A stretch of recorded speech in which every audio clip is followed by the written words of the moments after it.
kayo nga ang premyo nga ako pumo at paling asil na probinsya kayo. A blessed day to all of you. I am Kristina M. Bautista, your English teacher from Manabo National High School. Make yourselves comfortable as I discuss to you our lesson for this week. Now, look at this picture.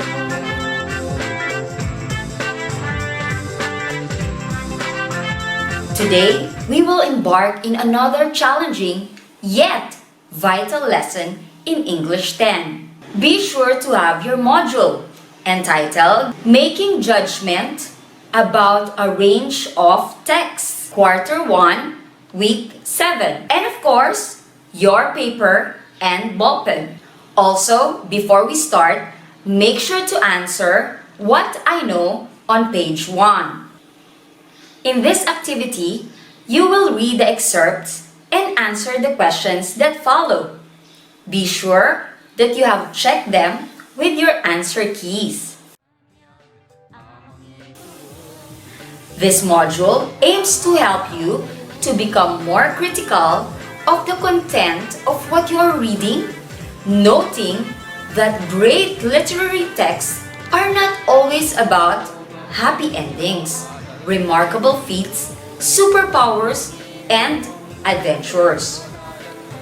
Likewise, in informational texts, you will learn to evaluate arguments, evidence, and biases, and you will find yourself either agreeing with the writer or questioning his writing. Being able to do all this means that you are on the right track towards becoming a successful reader. According to Thompson, DeBartoli, and Buckley, 2013, successful reading involves the following: retrieving, interpreting, integrating, reflecting, and evaluating information. As mentioned earlier, you will be introduced to both literary and informational texts in this module. You can probably think of many kinds of literary texts, but among the genres that young readers like you are most exposed to are short stories, particularly its subgenre, the myth. A myth is an ancient story created to explain natural events, present a lesson on how to live, or serve as warning to follow the rules of the society. Many readers prefer short stories because they can be read in one sitting. Their plots are usually easy to follow, and the characters are interesting. However, these criteria are superficial. What a critical reader must look for in a short story are the following. First is a powerful setting that transports the reader into the tale by appealing to all of the senses. It also plays an important role in advancing the plot as well as in character development. Second, the characters, including characterization, are well drawn and well developed. The reader should find them relatable in terms of the values they embody and the principles they live by. The plot. The plot of the story is original and not predictable. It should be interesting enough for the reader to find himself drawn to it. Also, the plot is the best enhanced by literary techniques such as suspense, foreshadowing, flashback, cliffhanger, and plot twist. There should also be an interesting conflict that will move the plot. It should clearly show how the opposing forces, as man versus himself, man versus society, confront one another and how it can be resolved. The story should have a relevant theme, one that provides profound insights about life. The theme is generally timeless, which means that it will remain true for different generations and across different backgrounds. Myths generally share the same characteristics with short stories, but they differ in terms of the added features such as having gods and goddesses as characters, heroes possessing special abilities, and humans transforming into a different creature. Specifically, these are the characters to look for in a myth. The characters are comprised of a hero with special skills, monsters who play the villain, and gods and goddesses who may help, reward, or punish the hero. The hero must be a well-drawn character, showing relatable traits while displaying great features. The plot and conflict usually revolve around the hero's adventure or quest, and his success or failure will determine he really is a true hero.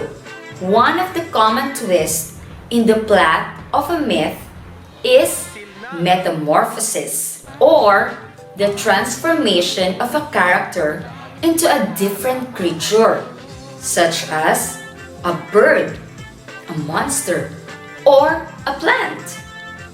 These transformations are, of course, the gods' doing. The setting plays a very important role in helping the readers visualize the hero's environment, especially during a quest. It should be very vivid for the reader to picture places such as the underworld, the forest, or the abode of the gods.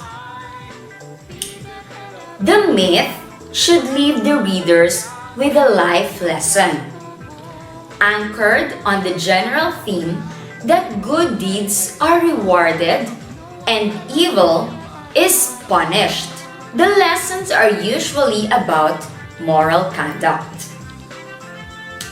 Well, are you now convinced that there are certain abilities to look for in a good literary text?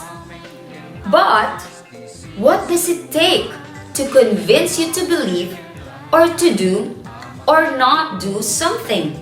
You would probably ask for evidences such as facts, experts' opinions, testimonies, and effective persuasive technique.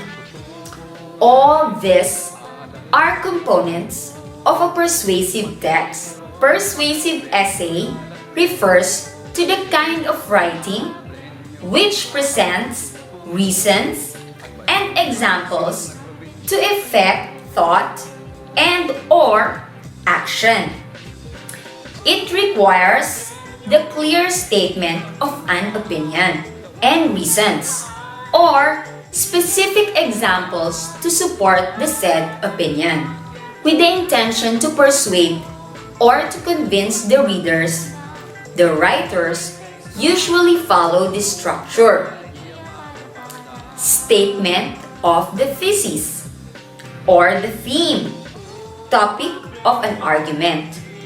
It usually presents a controversial topic, and the writers stand about it. A good thesis should state a truth. Example: divorce is not allowed in the Philippines. or advocate a cause of action. Likewise, the thesis should be something that can be proven. Number 2, enumeration of a set of reasons supporting the thesis. This part elaborates on the necessity of the proposal, its advantages, and workability. Third, presentation of evidences that substantiate the reasons and strengthen the thesis. Evidences and arguments must be laid down carefully for a persuasive effect. They should appeal to reason or logic, to ethics, and to emotions. Number 4, conclusion, which reinforces the thesis and calls for action.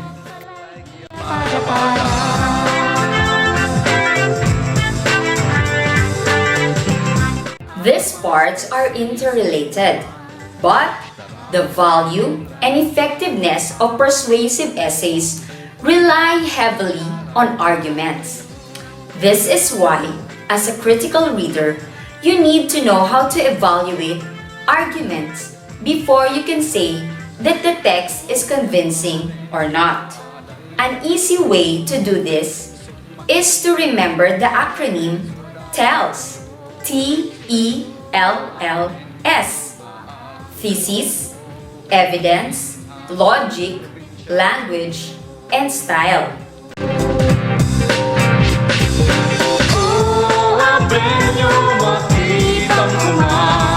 Now, kindly get your module and turn to page 10.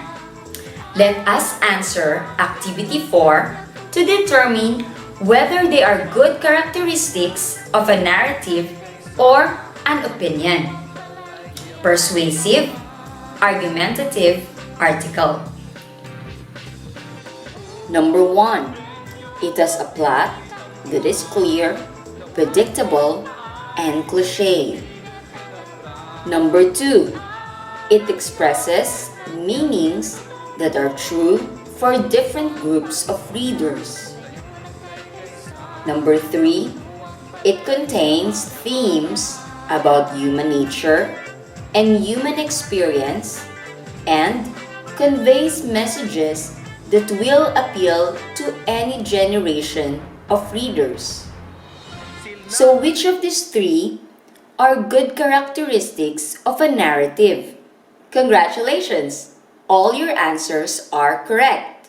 You may now continue answering all your activities.